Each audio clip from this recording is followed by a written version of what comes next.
Framed by the backdrop of Wilson's Promontory, Corner Inlet is often the forgotten gem of the Victorian coast. As we head towards Benison Island, Pete tells me about the Marine National Park, which is also known as Nooramunga Marine Park. This makes up a small portion of the inlet, and on a calm day develops a glassy sheen disturbed only by the occasional penguin, diving cormorant, or pod of dolphins. This is the Bay of Islands up the left-hand side here. Okay. The sculptured coastline along the Bay of Islands began forming around 10 to 20 million years ago, when billions of tiny skeletal fragments accumulated beneath the sea, gradually creating huge stacks of limestone formations. The sea then retreated, leaving the limestone exposed to the violent seas and unrelenting winds, which have carved out their stunning features. Herring Island is a little island oasis tucked away in the heart of Melbourne's Yarra River, an island where art meets nature. Yes, this little gem is only 3 k's from the city centre, and Herring Island is the only island found on the Yarra. Land ho, Captain! Hold on!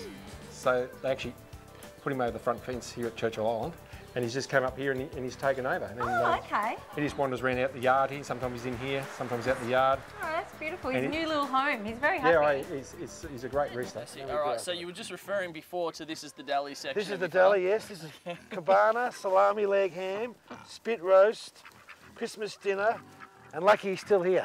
Okay.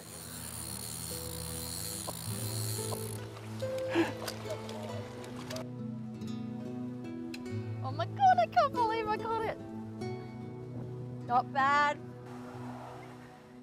A dog that was once used primarily for stock protection has now been used for the conservation of a native species, and I think it's quite fitting that they first arrived in Australia at Portland, and now being used in this program here in Warrnambool. Yeah.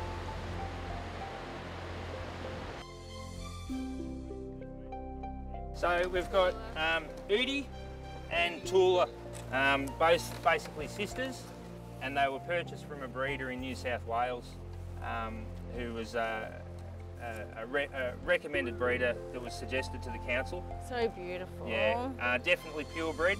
You can see they have a very thick coat. They use it basically to help keep themselves warm in winter, but it also tends to keep them quite cool in summer as well. Another feature of this little-known island is the Griffith Island Lighthouse, which has faithfully been guiding ships into the historic port ferry since 1859. The lighthouse is 153 years old and is located at the end of a scenic 400-metre walk across the southern tip of the island. We come up here quite regular and sit here, and people take it in, have their lunch and have a good time on a nice day. Beautiful. Well, let's enjoy. We're here on the Murray on the beautiful Gunbower Island, and I've heard it's good for many things, including four-wheel driving. Have you ever been here yourself? Aaron, I had no idea until you guys approached me that there was even an island in Australia, in Victoria. So I'm very impressed, first time here, and very keen to have a look around. Let's do it. One of the key things, as the cameraman in the back is finding, you need a good quality suspension. It will improve the handling of the vehicle overall, at speed, cornering, braking, steering, etc. Well, it looks like a pretty popular camping spot here. Well, what's this actual area called? Well, we're actually on what's called Yellapur Island, which is an island formed by Yellapur Creek running out of the Murray River into the Victorian side, goes for 7 or 8, 10 k's through the bush, and then runs back into the river. It's about 7,000 or 8,000 acre island. And this little area we can see here, They want to say hello to you. this is Yellapur Beach. Very popular with people from Melbourne and all over for camping. Christmas, you could hardly get a spot along here. I It's could just imagine. wonderful. So Audrey, what have we got here? Aaron, this is called the Deep Creek Cutting. It was actually built by horses, teams of horses pulling scoops. They were just scooping out the dirt. Yes, It's a lot of scooping. there was about 4 horses to each scoop, and they just scooped it out. And what was it used for?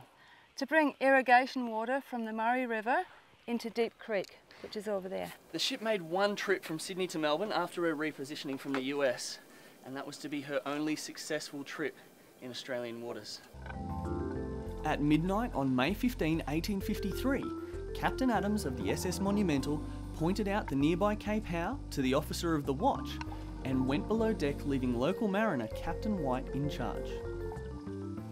At 3:45 AM, the SS Monumental City ran aground off Tulleberger Island. Immediately after, crew attempted to back off the ledge where she was stranded, but this proved unsuccessful. The scarred trees, when the outer layer of bark was removed from the tree for use as in this case a canoe, or other uses were shields, coolamans, like a little basket to carry things in, to build shelters with, and in some cases they were used as a coffin. I'm cold, I'm wet, and I'm feeling like giving up, but Ash said, hey, hang on, this wave's got your name on it. So I try one last time, and look at me, my folks would be so proud. Knock off time? Yep. All right, well thanks again, mate. Yep. Thanks for coming along. See you next time. Yep. Okay. Now it becomes my island again now, so see ya.